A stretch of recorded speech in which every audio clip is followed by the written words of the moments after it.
5 ans. 5 years. 5 ans. Africa News fête ses 5 ans. La chaîne panafricaine, lancée en 2016, la seule du continent à s'adresser aux spectateurs en anglais et en français, est en constante progression depuis ses débuts.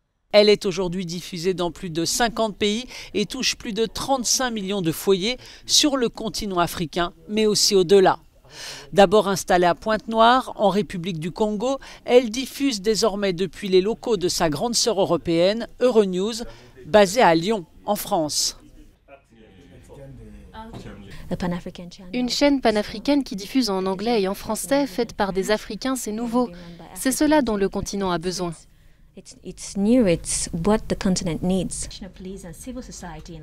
Africa News parle de tout et s'intéresse à tout, en toute liberté. Pendant longtemps, nous avons eu des médias qui traitaient les questions africaines, mais juste dans les pays importants, d'où viennent les grosses informations. À Africa News, nous essayons de parler aussi des endroits qu'on appelle les déserts de l'information.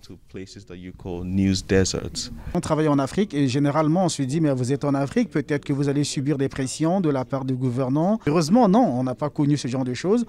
Africa News, nous travaillons en toute indépendance. Aujourd'hui, c'est quelque chose dont on peut être fier. Dans la rédaction, 16 journalistes venus des 4 coins de l'Afrique s'appuient sur un réseau d'une quarantaine de correspondants.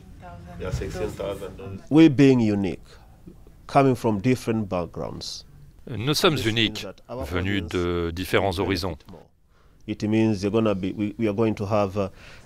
Cela veut dire que notre audience est encore plus gagnante. Nous traitons les informations de plusieurs régions en essayant de donner une vision d'ensemble de l'Afrique. Et c'est une Afrique unie.